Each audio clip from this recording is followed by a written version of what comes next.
Experience now while you can.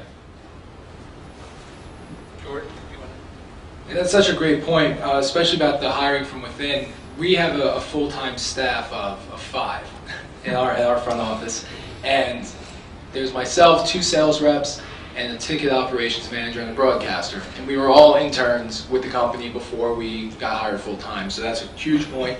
And when looking at a resume, consistency is very important too.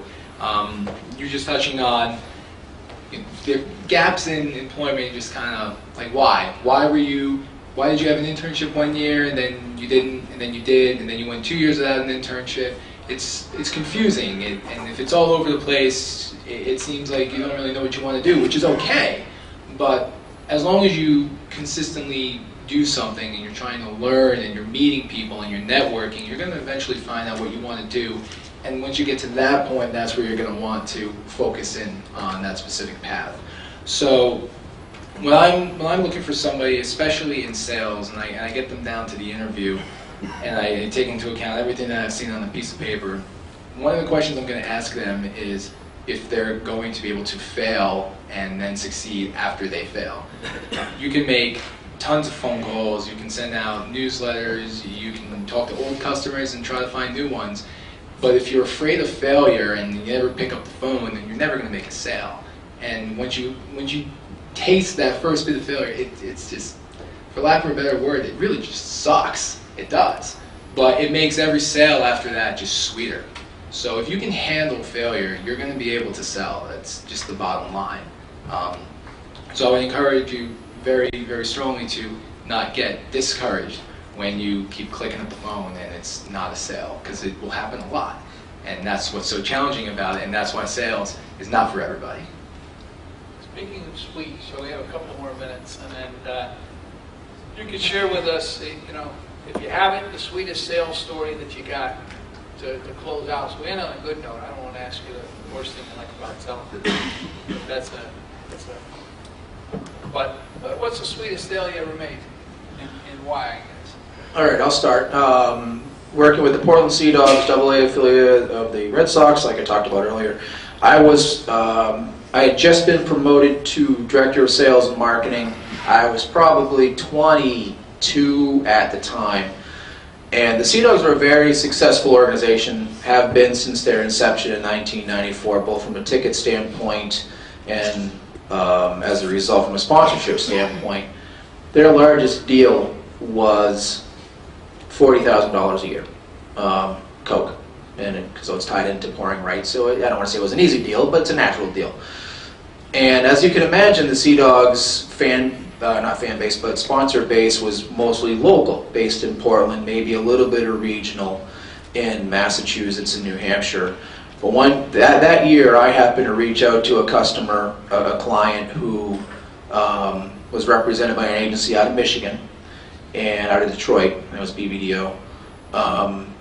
And this was, hey, full process. I mean, this was 5 people on the advertising team flying in from Michigan to go through this whole presentation. I had to go rent a projector, all that stuff. It was like 25-page presentation. I needed facts and figures. And normally the sales process is not that involved in minor league baseball. Did it, got the meeting, they flew out, did the presentation, and ended up bringing them on board for 5 years, $750,000 total over the length of the contract. So $125,000, whatever, $150,000 a year. I was very satisfied because it was 3 times more than my predecessors or anyone had done, and it was just a very involved process. It wasn't just a quick thing. I was more proud of the process and then the close at the end, and that was definitely my highlight early on.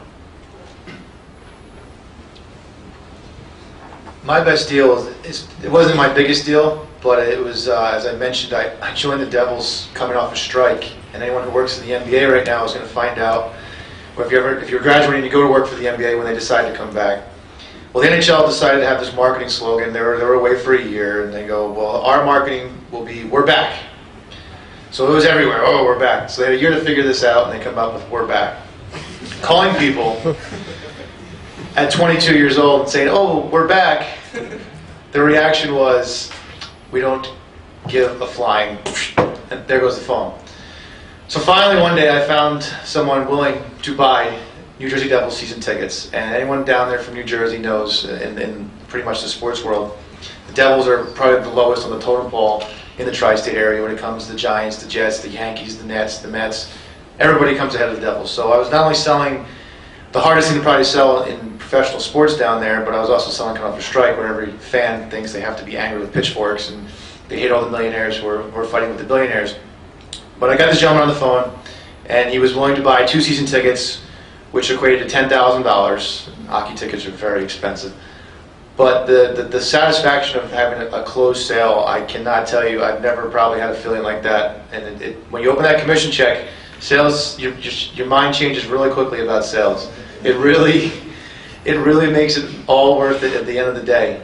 Most teams pay you 10% of everything you sell. So your salary is limitless. Sell away. Make as much money as you want and keep going. But I'll always remember that first sale because I heard a lot of no's and a lot of get the hell out of here, we don't carry your back, before I heard someone finally say yes. So it was definitely the best deal I've ever felt.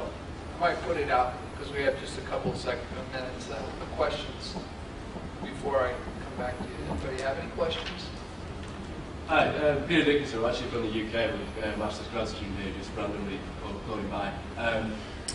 I know in the UK that we're starting to bring in quite a few US business models, generations behind. I'm just wondering, in terms of the sales, what scope you give to your either interns or those that are entering out jobs in terms of what they can offer as a sweetener, whether that's value added or discounts. And do you have a threshold to say you're allowed to use this but not more, or do you give them scope to be able to be a bit more creative? At an entry-level job, most of them, in terms of going on any sales call, that would be at that level. They'd be with someone on the higher up. So they're within their means to use whatever is necessary to get the job done without over-promising. It's better to under-promise and over-deliver, is what we always tell them. But we always will make concessions, and that's when you bring in the vice president or the CEO to make that decision of what actually will get the deal done. Usually on the ticket side and in the minor league side of it, you're not really selling anything too high level where you're really needing to sweeten the pot. But on our level, if we have to get a deal done, we usually are within our means to add whatever is necessary to make sure we get the money. At the end of the day, cash is king. So. I have a question, Mac. I'm Connor Rafael. I'm a senior undergrad in the sport program here. You just mentioned that most organizations offer 10% in terms of commission for sales, but if you're with an organization for a long time, does that tend to go up? Like if you reach X amount in sales, do you start making 15% or anything like that?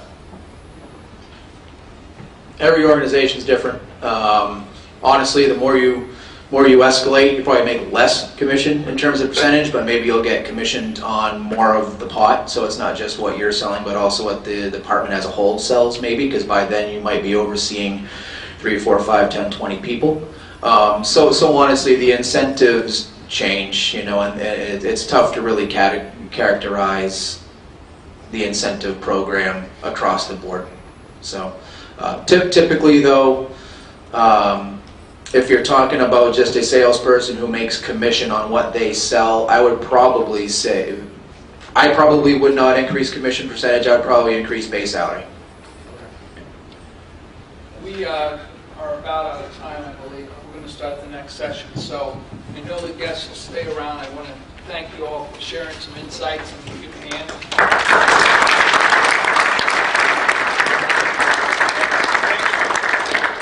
This session hopefully was helpful, and I know the panelists will stick around a little bit if you have an individual question for them.